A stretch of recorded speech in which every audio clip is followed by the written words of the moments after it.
Good afternoon, and welcome to the Boring Millionaire podcast. In today's episode of School of Stock, I would like to go over what the Magnificent Eight is and what its role is within the stock market. So, the stock market is made up of over 8,000 publicly traded companies, but there are eight that particularly lead the way. Now, these eight are all household names that we're all familiar with, and these companies are Apple, Amazon, Alphabet, Meta, Microsoft, Nvidia, Tesla, and Broadcom. Now, all eight of these companies certainly innovate the world that we live in and mold the society to our day to day lives. And with that is the reason why they have separated themselves and become leaders in the market. Over the past 5 years, these stocks have been way more investable than, frankly, the rest of the market, and that is why so much money has been invested in them, why they have grown and rallied in the fashions that they have, and have become staples to the stock market as a whole.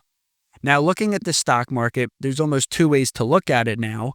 People will look at the S&P 500, which is a grouping of the 500 best companies across the stock market, but they're starting to call it the S&P 492 because the eight of these companies outweigh and outperform the rest of the 492 best companies in the stock market.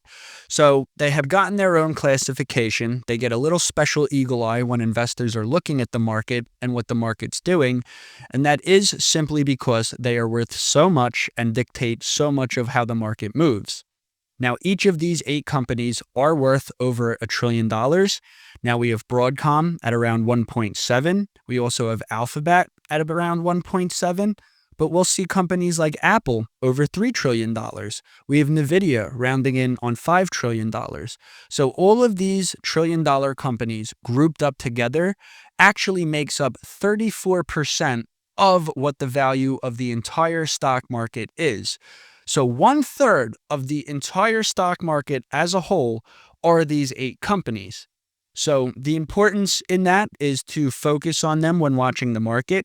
If these eight companies all have terrible days, while the entire rest of the stock market has a pretty fair or positive day, these eight will certainly outweigh the entirety of the rest of the market because of how much they are valued.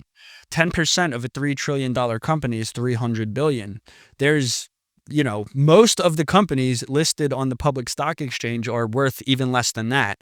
So a 10% move in Apple is worth more than most of the companies on the stock market, which is why these eight stocks get categorized in the fashion they do, and why it is really so important to be aware of this and to keep your mind on this when looking at the market and trying to figure out maybe what direction the market is moving, or trying to find an idea why the market is moving the way it is. So always important to be aware of these Magnificent Eight and the power they hold. And secondly, I would even want to say they're great companies to be invested in. Clearly, the rest of the world thinks that they're the best, so we should also have that sentiment to us, but not simply because other people are doing it and investing in them, but because they are innovators who shape the world that we live in. 30 years ago, nobody ever got anything delivered to their house unless they got takeout food. Now, Amazon delivers literally everything and malls are closing. So their innovation in changing the world has separated them and given them the justification for these valuations. Now, one more point I would like to add. Granted, they are as valuable as they are. They have rallied and ran as much as they have. That doesn't mean that they will stop. There is no such thing as too high in the stock market.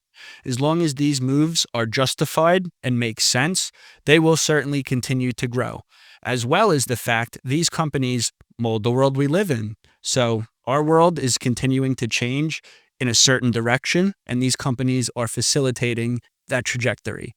So if you want to ask me any questions about more of my thoughts on these companies or your ideas about the Magnificent Eight, feel free to reach out on Facebook, Instagram, or Threads. You could find all other episodes of the podcast on YouTube, Spotify, and Apple Podcasts. My mission is to make sure you not only feel confident with your money, but you understand the investment landscape so you can navigate it to a better financial future for yourself. So thank you for tuning in, and I will see you next week.